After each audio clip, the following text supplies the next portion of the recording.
Assalamualaikum warahmatullahi wabarakatuh. Nama saya Alex Rifki dari kelas D11.11 dengan NIM D11220341. Saya akan menjelaskan materi PPKN dengan judul pengertian Pancasila sebagai filsafat.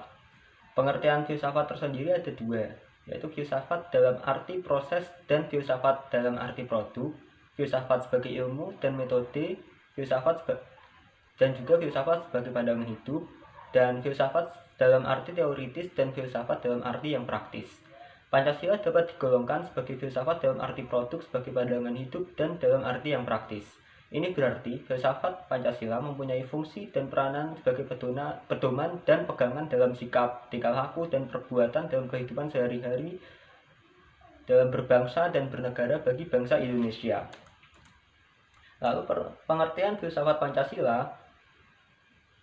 Pancasila sebagai filsafat mengandung pandangan, nilai, dan pemikiran yang dapat menjadi substansi dan isi pembentukan ideologi Pancasila.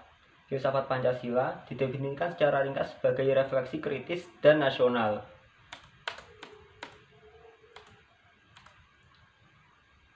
Pembahasan mengenai Pancasila sebagai sistem filsafat dilakukan dengan cara deduktif dan induktif.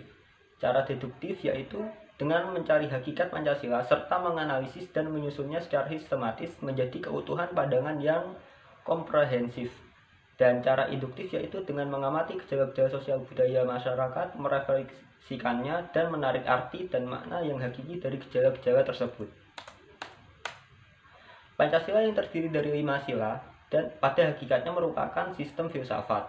Yang bermaksud sistem adalah suatu kesatuan bagian-bagian yang saling berhubung, saling bekerja sama untuk tujuan tertentu, dan secara keseluruhan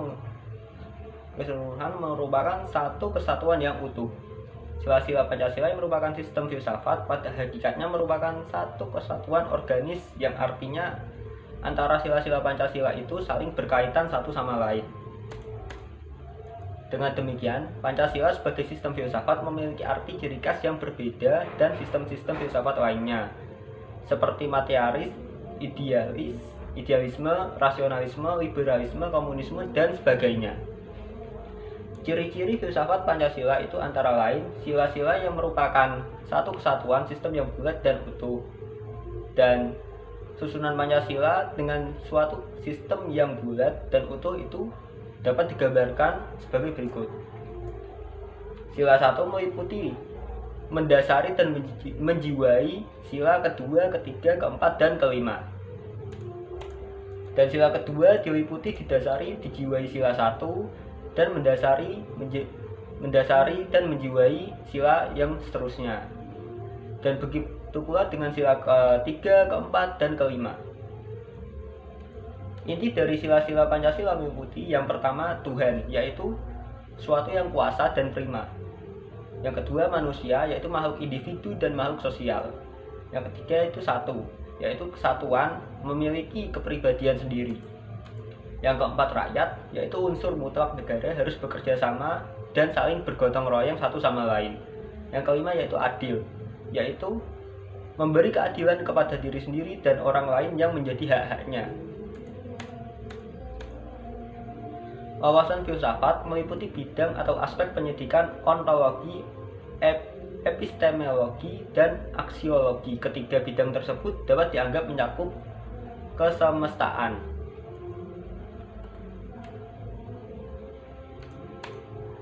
Membahas Pancasila sebagai filsafat berarti mengungkapkan konsep-konsep kebenaran Pancasila yang bukan saja ditujukan pada bangsa Indonesia, melainkan juga pada manusia yang pada umumnya. Wawasan filsafat meliputi bidang atau aspek penyelidikan ontologi, epistemologi, dan aksiologi. Ketiga bidang tersebut dapat dianggap mencakup kesemestaan. Oleh karena itu, berikut adalah landasan ontologis Pancasila. Dan menurut Aristoteles adalah ilmu yang menyelidiki hakikat sesuatu atau tentang ada, keberadaan, atau eksistensi yang disamakan artinya dengan metafisika. Pancasila terdiri dari 5 sila. Setiap sila bukanlah merupakan asas yang terdiri sendiri-sendiri, melainkan memiliki satu kesatuan dasar ontologis.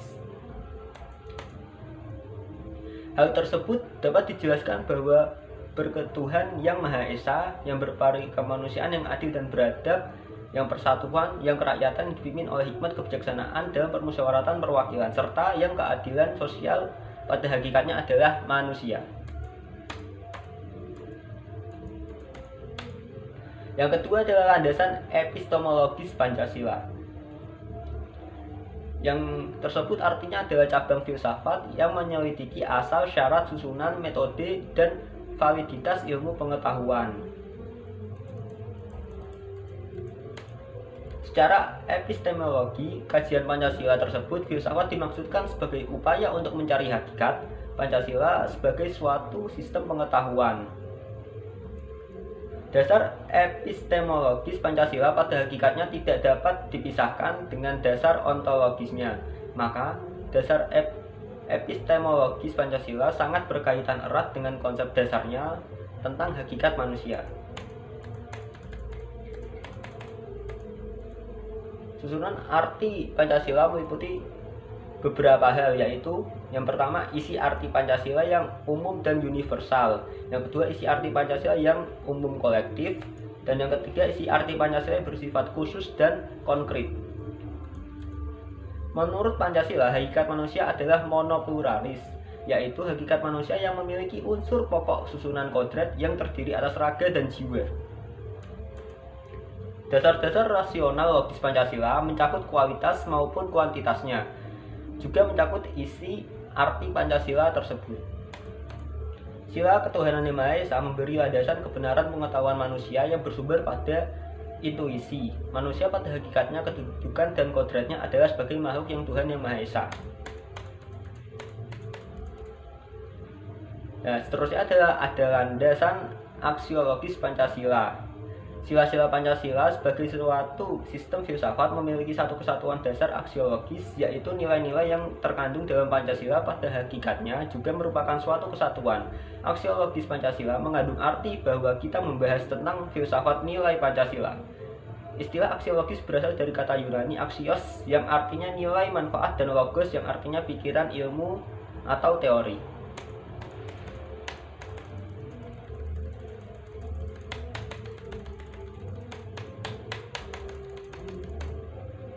Secara aksiologis, bangsa Indonesia merupakan pendukung nilai-nilai Pancasila, yaitu bangsa yang berketuhanan, berkemanusiaan, persatuan, yang berkerakyatan, dan berkeadilan sosial. Pengakuan, penerimaan, dan penghargaan atas nilai-nilai Pancasila itu nampak dalam sikap, tingkah laku, dan perbuatan bangsa Indonesia, sehingga mencerminkan sifat khas sebagai manusia Indonesia. Nah, sekian dari pembahasan saya tentang Pancasila sebagai filsafat.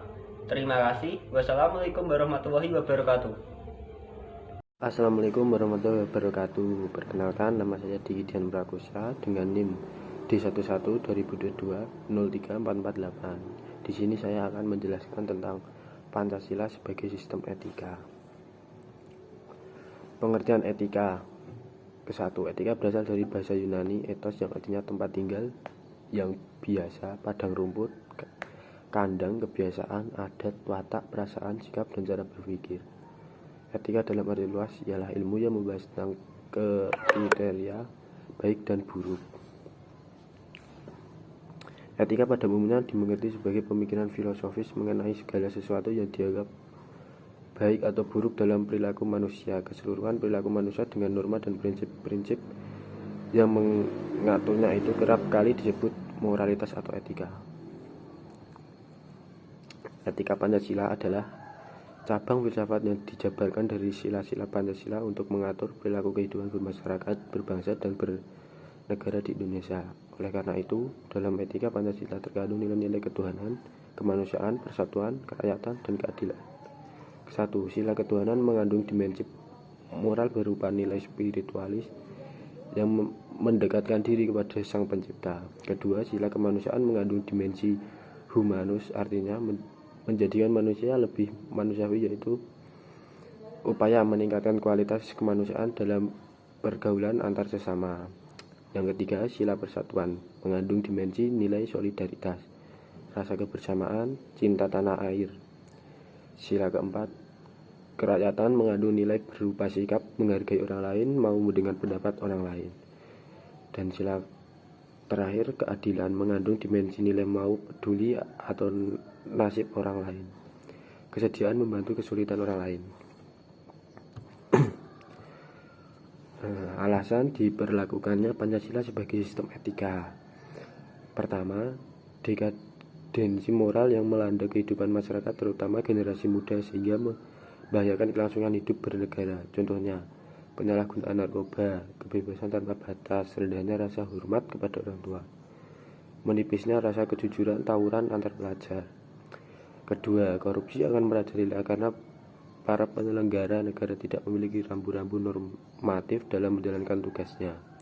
Dan ketiga, kurangnya rasa perlu berkontribusi dalam pembangunan melalui pembayaran pokok. Hal tersebut terlihat dari kepatuhan pajak yang masih rendah, padahal peranan pajak dari tahun ke tahun semakin meningkat dalam membiayai APBN. Keempat, pelanggaran hak asasi manusia dalam kehidupan bernegara di Indonesia ditandai dengan melemahnya penghargaan seseorang terhadap hak cipta orang lain. Contohnya seperti penganiayaan terhadap pembantu rumah tangga, menelantarkan anak-anak yatim oleh pihak-pihak yang seharusnya melindungi kekerasan dalam rumah tangga, dan lain-lain. Dan kelima, kerusakan lingkungan yang berdampak terhadap berbagai aspek kehidupan manusia seperti kesehatan, kelancaran penerbangan, nasib generasi yang akan datang, global warming, perubahan cuaca, dan lain-lain sebagainya. Contoh yang paling jelas adalah pembakaran hutan di Riau sehingga menimbulkan kabut asap.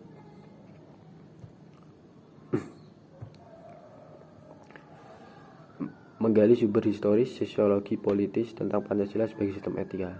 Sumber historis: pada zaman Orde Lama, Pancasila sebagai sistem etika masih berbentuk sebagai filosofis Grandisok atau Waltan Songhou.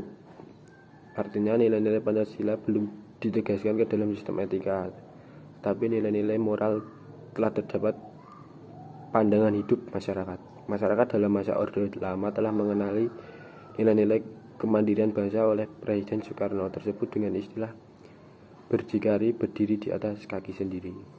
Dan pada zaman Orde Baru, Pancasila sebagai sistem etika disosialisasikan melalui penataan P4 dan dalam wadah BP7 ada banyak butir Pancasila yang dijabarkan dari sila kelima. Pancasila sebagai hasil temuan dari para peneliti BP7. Pada era reformasi, Pancasila sebagai sistem etika tenggelam dalam hiruk-pikuk perbuatan kekuasaan yang menjurus kepada pelanggaran etika politik.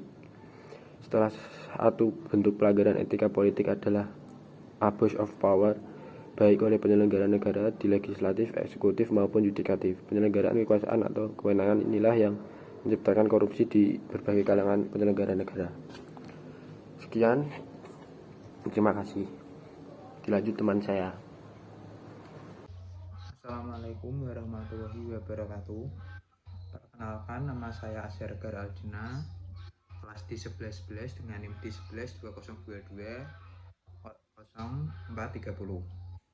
Saya di sini akan menjelaskan materi yaitu Pancasila sebagai dasar negara. Pancasila sebagai negara sering disebut dengan falsafah negara.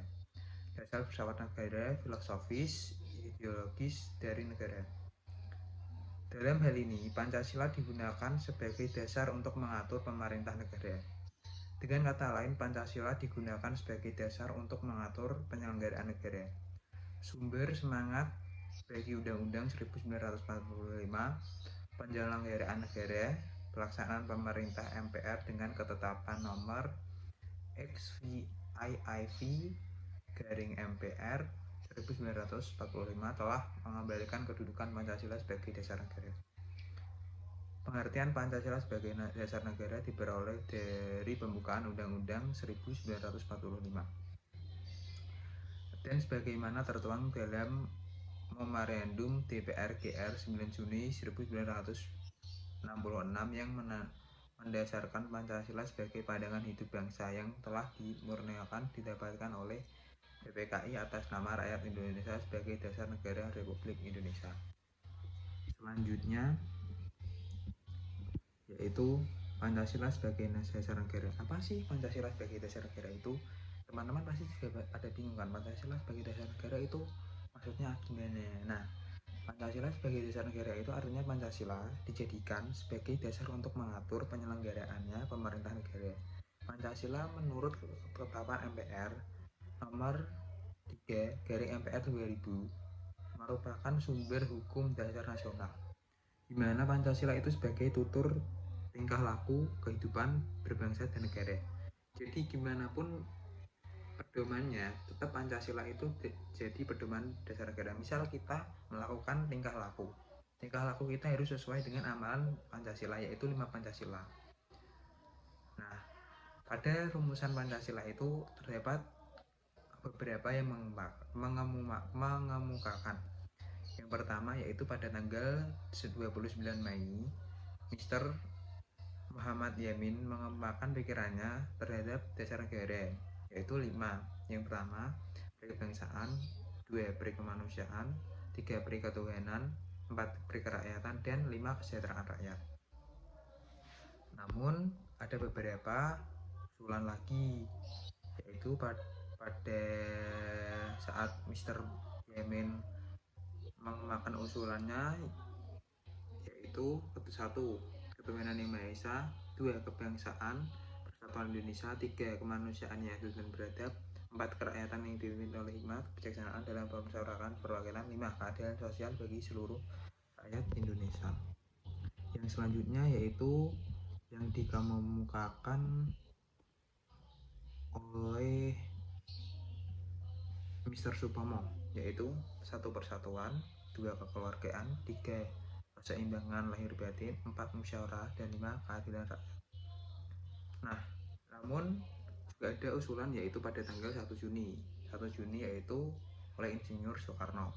Pada Insinyur Soekarno menyampaikan 5 gagasan Pancasila, yaitu nasionalisme dan kebangsaan Indonesia, 2. internasionalisme kemanusiaan, 3. mufakat atau demokrasi, 4. kesejahteraan sosial, dan 5.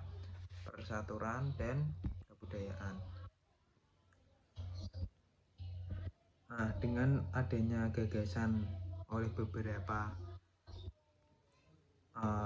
tokoh, maka selanjutnya Pancasila mengalami perubahan, yaitu pada sidang BPUPKI.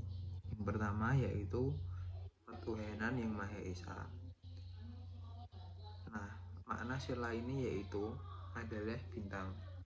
Bintang dimaksudkan sebagai sebuah cahaya yang mengandung makna nur. Bintang memiliki 5 sudut untuk menerangi dasar negara 5, yang tujuannya negara 5 tersebut, sedangkan warna hitam melambangkan warna alam atau warna asli. Makna sila ini yaitu percaya takwa kepada Tuhan Yang Maha Esa. Nah, kenapa pada sila pertama itu dinamakan ketuhanan yang Maha Esa?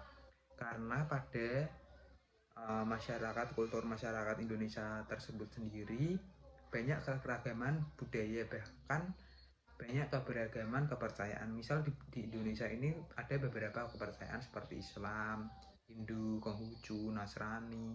Nah, banyak sekali. Oleh karena itu bangsa Indonesia memeluk semua aspek keagamaan, maka dinamakan ketuhanan yang Maha Esa. Yang kedua yaitu kemanusiaan yang adil dan beradab. Lambang sila kedua yaitu adalah rantai. Mata rantai berbentuk gerigi segi 4 melambangkan laki-laki, sedangkan lingkaran adalah perempuan. Mata rantai saling berkait untuk melambangkan satu sama lain, sehingga menjadi kuat seperti rantai. Makna sila ini mengakui persamaan derajat dan persamaan hak dan kewajiban antara sesama manusia.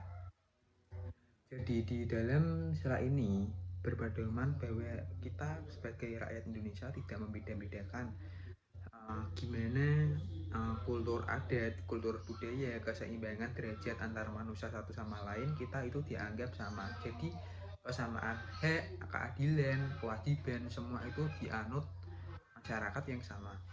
Yang ketiga yaitu Persatuan Indonesia.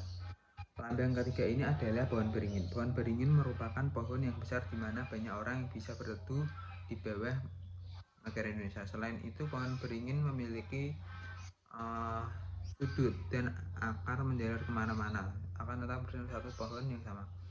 Halnya keberagaman suku bangsa negara yang dibawahi nama Indonesia. Maknanya adalah menjaga persatuan kesatuan rakyat Republik Indonesia, rela berkorban dan lahir. Kita harus sebagai bangsa Indonesia saling bersatu, bertumpah darah satu, menjaga keutuhan bangsa Indonesia.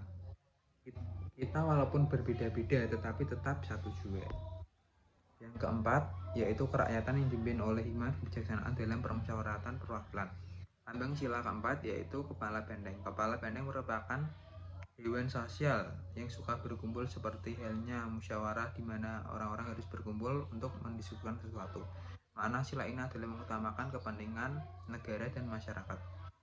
Jadi kerakyatan yang dipimpin oleh hikmat kebijaksanaan dalam permusyawaratan dan perwakilan itu mengandung makna bahwa kita sebagai rakyat akan dipimpin secara hikmat dan bijaksana dalam pemberian, misal kayak ideologi kita dianggap melakukan hal-hal yang sama di mata pemerintah. Yang kelima yaitu keadilan sosial bagi seluruh rakyat Indonesia. Lambang sila ini adalah padi dan kapas. Padi dan kapas merupakan kebutuhan dasar bagi setiap dasar negara, yakni makan, sandang sebagai syarat untuk mencapai kemakmuran dan merupakan tujuan bagi sila kelima ini. Makna sila ini adalah bersikap adil bagi sesama. Jadi sebagai pemerintah, misal ada kesenjangan sosial, maka pemerintah seharusnya sebisa-bisanya menjadikan itu merata. Misal kita ada bantuan sosial, maka yang disasar pun tidak hanya rakyat-rakyat jelata yang sama sekali itu misal memiliki faktor. Kita memiliki faktor